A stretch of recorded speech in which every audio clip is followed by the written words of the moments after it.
দুই বোনের জাদুর লেহেঙ্গা। অনেক দিন আগের কথা। স্বপ্নপুরী নামে এক গ্রামে রীতা ও মিতা নামে দুই বোন বাস করত। ওরা বোন হলেও ওদের এই পৃথিবীতে আর কেউই ছিল না, কেননা রীতা ও মিতার মা বাবা একটি রোড অ্যাক্সিডেন্টে মারা যায়। এই পুরো পৃথিবীতে ওরা দুই বোন হলেও ওদের আর কোনো আপনজন ছিল না, তাই ওরা ওদের দুইজনের একমাত্র সাথী ছিল।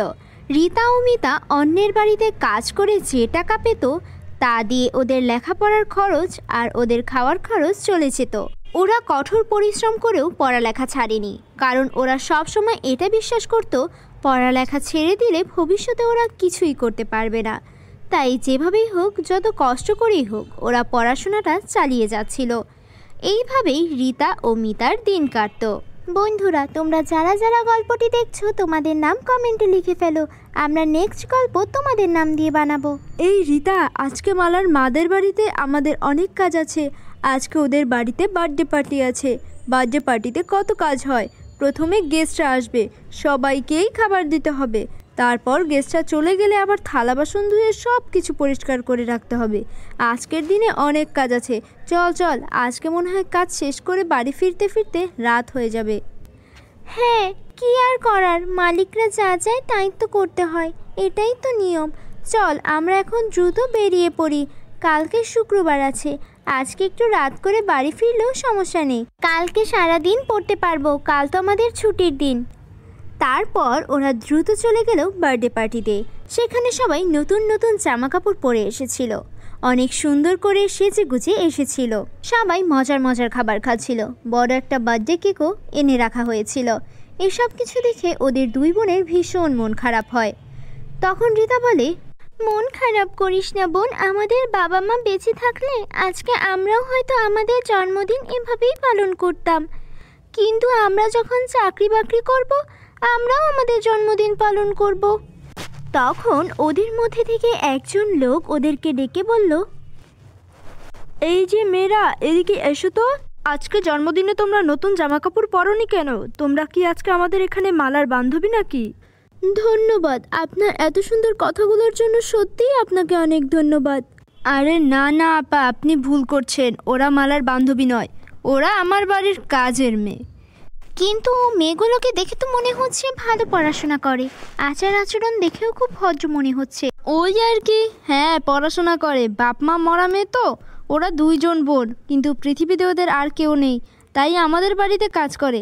কাজের মেয়ে হিসেবে রেখেছি। মাসে টাকা পয়সা যা পায় ওদের পড়াশোনার খরচ চলে যায়। ঢং দেখে বাঁচি না, যা কাজ কর। মালার মা ওদেরকে সেখান থেকে তাড়িয়ে দিলেন। মালার জন্মদিন কিছুক্ষণের মধ্যেই শুরু হয়ে গেল। সবাই অনেক আনন্দ করতে লাগলো। মালা খুব সুন্দর একটা লাল রঙের লেহেঙ্গা পরেছিল, আর সবাই নানা রকমের খাবার খাচ্ছিল আর আনন্দ করছিল। তার মধ্যে হঠাৎ করে রীতা যখন ওদের সবাইকে জুস দিচ্ছিল, ওর হাত থেকে জুসের গ্লাসটা গিয়ে মালার গায়ের উপরে পড়ে যায়। এটা তুই কি করলি? আমাদের বাড়িতে কাজ করে আমার জন্মদিনের দিন আমার জামাটাই নষ্ট করে দিলি। মা দেখো কি করেছে। আমি এভাবে আনন্দ করছি জন্মদিনে, ওর সহ্য হচ্ছে না, তাই আমার জামার উপর এভাবে জুস ফেলে দিয়েছে। এই তুই কি চাচ্ছিলি? আমার জন্মদিনটাই নষ্ট হয়ে যাক।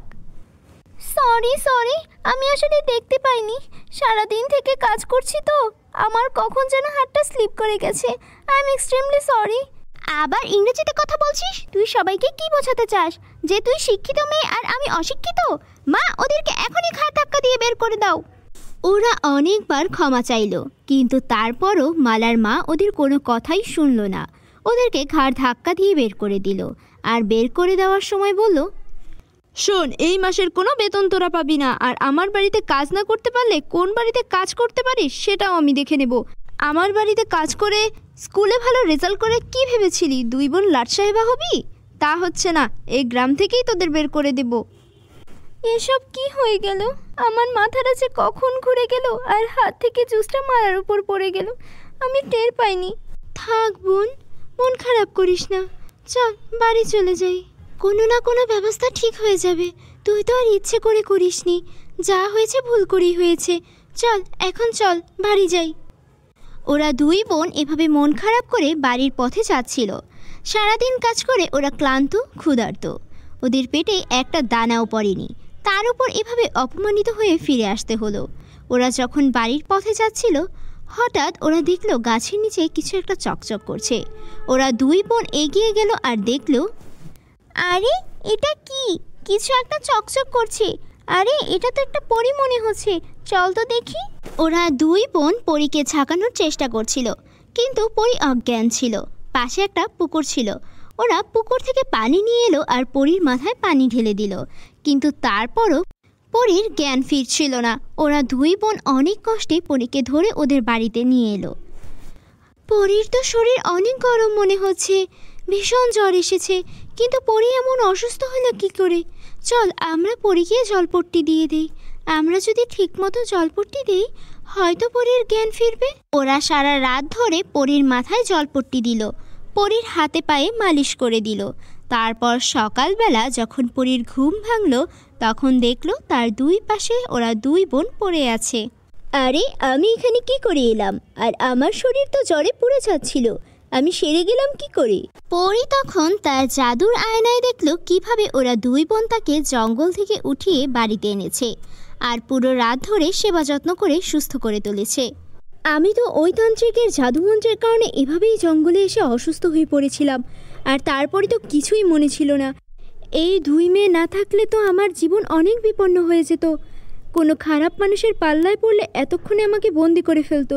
এরা নিশ্চয়ই ভালো মনের মেয়ে, কিন্তু এদের বাড়িঘর দেখে মনে হচ্ছে এরা অনেক দুঃখী। এদেরকে আমার কিছু দিতেই হবে, কিন্তু আমাকে যে এখন পরিরাজ্যে ফিরে যেতেই হবে, ওদেরকে তো আমি ঘুম থেকে জাগাতেও পারবো না। আমি বরং ওদেরকে জাদুর দুটো লেহেঙ্গা দিয়ে যাই, আর তারপর কোনো সময় পেলে ওদের সাথে এসে আবার দেখা করে যাব।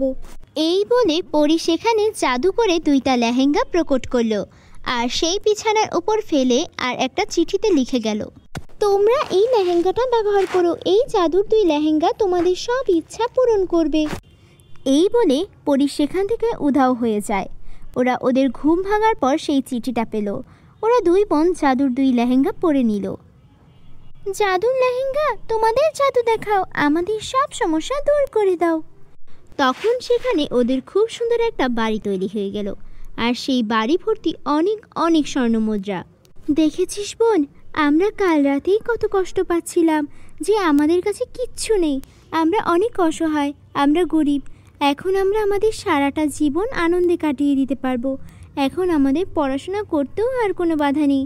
ওরা দুই বোন অনেক খুশি ছিল, আর বাকিটা জীবন শান্তিতে কাটাতে লাগলো। আমাদের চ্যানেলে নতুন হয়ে থাকলে চ্যানেলটিকে সাবস্ক্রাইব করতে ভুলো না যেন। বাই বাই সবাইকে। জাদুর সোনার ও ঘাসের বিয়ের শাড়ি। অনেক দিন আগের কথা, এক গ্রামে নীলা ও হাফসা নামের দুই বান্ধবী বাস করত। নীলার বাবা ছিল সবচেয়ে ধনী, তাদের বাড়িতে সবকিছুই লাক্সারিয়াস ছিল। নীলা একদিন হাফসার সঙ্গে কথা বলছিল, তখন হাফসা বলে, তোর বাবা তো আবারও বিদেশে গেছে, এবার তোর জন্য কি আনবে? এবার তো আমার বাবা বলেছে আমার জন্য একটা শাড়ি নিয়ে আসবে। আমার তো বিয়ে ঠিক হয়ে গেছে, তার জন্য বাবার ইচ্ছা আমি যেন সোনার শাড়ি পরে বিয়ে করি। তোরও তো বিয়ে ঠিক হয়ে গেছে, তোর বিয়েতে তুই কিসের শাড়ি পরবি? জানি না রে, আমার বাবা মা আমার জন্য চা ব্যবস্থা করবে, আমি তাই পরবো। আমার এসব নিয়ে কোনো চিন্তা নেই। হ্যাঁ, তোর বাবা মা তো অনেক গরিব, তারা সামান্য কাজ করে, সেই কাজ করে তারা কিভাবেই বা সংসার চালাবে, আর তোর বিয়েতে এত কিছুই বা কিভাবে ম্যানেজ করবে? তুই কি চাস আমি আমার বাবাকে বলি তোর বিয়ের জন্য কিছু টাকা দিতে? না না, তুই আমার বান্ধবী, তুই বলেছিস এতেই আমি খুশি। আমার জন্য তোকে কিছুই করতে হবে না। আমি চাই আমার বিয়েতে সবকিছুই আমার বাবা মা করুক। আচ্ছা ঠিক আছে, তুই তো কখনোই আমার কাছ থেকে কিছুই নেস না, আমি তোর একমাত্র বান্ধবী, তুই তারপরও কেন লজ্জা পাস বলতো? দেখ, তুই অনেক ধনী পরিবারের মেয়ে, তারপরও তুই আমার সঙ্গে বন্ধুত্ব করেছিস, এতেই আমি অনেক খুশি। এর বেশি আমার জন্য তুই আর কি করবি? আমার মতো একটা গরিব মেয়ের সঙ্গে এমন একটা ধনী পরিবারের মেয়ের বন্ধুত্ব আছে, এটাই তো অনেক।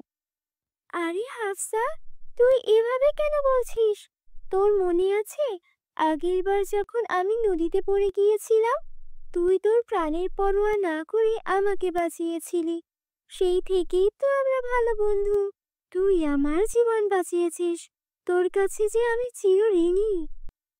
আরে ওটা তো আমার দায়িত্ব ছিল। বন্ধু হয়ে বন্ধুর জন্য এতটুকু করব না, এটা কি হতে পারে? বন্ধুরা, তোমরা যারা যারা গল্পটি দেখছো, তোমাদের নাম কমেন্টে লিখে জানাও। আমরা নেক্সট গল্প তোমাদের নাম দিয়ে বানাবো। দেখতে দেখতে বিয়ের সময় চলে এলো। নীলার জন্য সোনার শাড়ি, সোনার গহনা, সোনার জুতা, সবকিছুই সোনার ছিল। এমনকি রিসেপশনের সবকিছু সোনা দিয়ে মোড়ানো ছিল। নীলা সবকিছু পরে ওকে একদম সোনার কোনো রাজকন্যা মনে হচ্ছিল। বিয়ের সবকিছু অনেক জাঁকজমকপূর্ণ ছিল। এসব কিছু দেখে হাফসার চোখে পানি চলে আসে। নীলার জীবনে কত আনন্দ! ও এত দামি শাড়ি, দামি গহনা আর কত লাক্সারিয়াস লাইফ লিড করে। আর আমি জানিও না যে আমার বিয়েতে আমার বাবা মা আমার জন্য একটা শাড়ির ব্যবস্থা করতে পারবে কিনা। আমি আমার বন্ধু বান্ধবদের আমার বিয়েতে দাওয়াত পর্যন্ত দিতে পারবো কিনা সেটাও জানি না। নীলার বিয়ের পর ও বিদায় নিল। এদিকে হাফসার বিয়ের জন্য ওর বাবা মা ব্যবস্থা করছিল। হাফসা মা, এদিকে একটু আয় তো দেখি। হ্যাঁ মা, বলো। তোর জন্য তোর বাবা যে পাত্র দেখেছে, তোকে তার পছন্দ হয়েছে। সে বলেছে তোকেও তার পছন্দ হয়েছে, আর আমাদেরও তাকে পছন্দ হয়েছে। ছেলেটা একটা কৃষক, এতে তোর কোনো আপত্তি নেই তো? তোর বান্ধবীর বিয়ে তো কত বড় ধনী ব্যবসায়ীর সঙ্গে হয়েছে, কিন্তু আমরা তো গরিব, তোকে তো চাইলেও কোনো ধনী ছেলের সঙ্গে বিয়ে দিতে পারবো না। তাই এই কৃষক ছেলেটার সঙ্গেই তোর বিয়ের ব্যবস্থা করেছি মা। এটা নিয়ে তোর মনে কোনো কষ্ট নেই তো? আমার বাবা কৃষক, আমার মা সামান্য গৃহিণী। আমার বিয়ে কি আর ধনী পরিবারে হবে? এসব নিয়ে আমার কোনো রাগ নেই মা। আমার ভবিষ্যৎ আমার জন্য যা আছে তাই হবে। আমার বিয়ের জন্য আমি কি শাড়ি পরবো মা, সেটা কি ঠিক করেছো? হ্যাঁ, সেটা নিয়েই চিন্তা করছি। আমাদের কাছে তো একদমই টাকা পয়সা নেই, তাই ভাবছিলাম দেখি কোনো পুরনো কাপড় চোপড় যদি কারো কাছ থেকে পাই, সেখান থেকে একটা বিয়ের শাড়ি নিয়ে আসবো। মা, আমার বিয়ের দিন আমাকে পুরনো বিয়ের শাড়ি পরতে হবে? এর চেয়ে কষ্টের আর কি আছে? আমরা তো গরিব কেন মা? আমাদের এই কষ্ট কবে শেষ হবে? তোর যখন এতই খারাপ লাগে, তোর বান্ধবীর কাছ থেকে কিছু টাকা তো নিতে পারিস, সেটা দিয়েই না হয় তোকে শাড়ি কিনে দিলাম। না মা, ও আমার বান্ধবী হতে পারে, কিন্তু আমারও একটা আত্মসম্মান আছে। নিজের বিয়ের শাড়িটাও যদি বান্ধবীর থেকে টাকা নিয়ে কিনতে হয়, তাহলে আমার লজ্জায় মরে যাওয়া উচিত। আমি গরিব হতে পারি, কিন্তু আমার আত্মসম্মান অনেক বেশি। মা, তুমি এসব বুঝবে না। এসব বলে মন খারাপ করে কান্না করতে করতে হাফসা নদীর দিকে চলে গেল। হঠাৎ করে নদীর পাশে কিছু সুন্দর ঘাস দেখতে পেল। আরে, এই ঘাসগুলো তো অনেক মজবুত। এগুলো আগে কেন চোখে পড়েনি? সূর্যের আলোতে কেমন ঝিলমিল করছে। এগুলো দিয়ে যদি আমার বিয়ের জন্য একটা শাড়ি বানাই, তাহলে তো আমি আমার বিয়েতে এই শাড়িটাই পরতে পারি। সেটাই বরং করি। আর কৃষককে বিয়ে করছি, আমার এমন ঘাসের শাড়ি পরাটাই মানাবে। তারপর হাফসা সেখান থেকে ঘাসগুলো কাটতে শুরু করে। বেশ লম্বা লম্বা আর মজবুত ঘাস হওয়ায় সেগুলো দিয়ে হাফসার শাড়ি বানাতে শুরু করে। কি পাগলামি করছিস হাফসা? বিয়েতে কেউ ঘাসের শাড়ি পরে? পুরনো শাড়ি পরার চেয়ে ঘাসের শাড়ি পরা অনেক ভালো। আমি তো আমার বিয়েতে ঘাসের শাড়ি পরবো। তোমাদের এসব নিয়ে কোনো মাথা ঘামাতে হবে না। আমার কাজ আমাকে করতে দাও। তারপর টানা 7 দিন সেই ঘাসগুলো দিয়ে হাফসা ওর জন্য একটা ঘাসের শাড়ি তৈরি করে। আরে বাহ, ঘাসের শাড়িগুলো তো অনেক সুন্দর লাগছে। এই শাড়িগুলো তো আমি বিক্রিও করতে পারবো বানিয়ে বানিয়ে। কত সুন্দর শাড়ি! আমি বরং এখানে কিছু তাজা ফুল লাগিয়ে দিই, তাহলে আরো সুন্দর লাগবে। হাফসা ঘাসের শাড়িটার মধ্যে খুব সুন্দর সুন্দর ফুল লাগিয়ে দিল। সেটা একদম গর্জিয়াস ডিজাইনের শাড়ি লাগছিল। হাফসার বিয়েতে ওর কিছু বন্ধু বান্ধবকে দাওয়াত দিয়েছিল, আর সবকিছুই সাধারণই ছিল। না ওর কোনো সোনার গয়না ছিল, না ওর ভারী কোনো সাজসজ্জা। হাফসা ঘাসের শাড়িটা পরে আয়নার সামনে গিয়ে দাঁড়ালো। আমাকে দেখতে খুব একটা মন্দ লাগছে না, মানছি। নীলার বিয়ের দিন সোনার শাড়ি পরেছিল, কিন্তু আমি না হয় ঘাসের শাড়ি পরলাম, এতে আর এমন কি? নীলা আমাকে দেখলে নিশ্চয়ই বলবে আমাকে অনেক সুন্দর লাগছে। ইস, আমিও যদি আজকে সোনার গহনা পরতে পারতাম, গলা ভর্তি কান ভর্তি, তাহলে আমাকে অনেক সুন্দর লাগতো। ঘাসের শাড়ির সঙ্গে সোনার গয়না, আমিও কি এসব ভুলভাল বলি? এতটুকু বলতে বলতে ওর গা ভর্তি সোনার গয়না চলে এলো। আরে এসব কি হচ্ছে? আমি স্বপ্ন দেখছি নাকি? আমার গা ভর্তি সোনার গয়না কি করে এলো? তখনই সেই ঘাসের শাড়ি থেকে আওয়াজ আসতে শুরু করলো। আমরা হলাম জাদুর ঘাস। তুমি আমাদেরকে দেখতে পেয়েছো, কারণ তুমি ভালো মনের মেয়ে। আর তাই তুমি যখন এই ঘাসগুলো দিয়ে শাড়ি বানিয়েছো, এটা জাদুর ঘাসের শাড়ি হয়ে গেছে।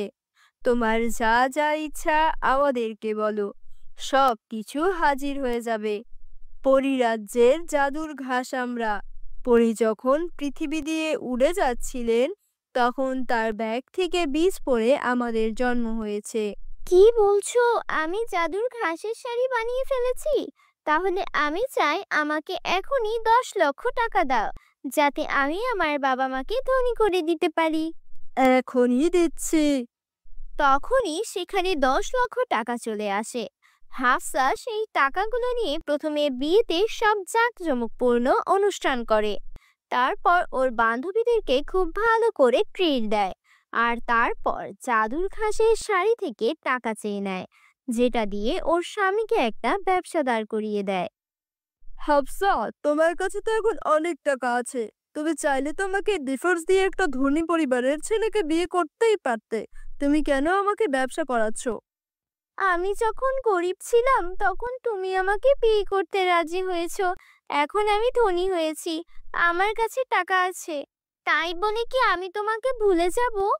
এখন আমরা একসঙ্গে ধনী হব আর সুখে জীবনযাপন করব। এভাবেই জাদুর ঘাসের শাড়ির কারণে হাফসা সুখে শান্তিতে ওর স্বামীকে নিয়ে আর পরিবারকে নিয়ে আনন্দে জীবন কাটাতে থাকে। আমাদের চ্যানেলে নতুন হয়ে থাকলে চ্যানেলটিকে সাবস্ক্রাইব করতে ভুলো না যেন।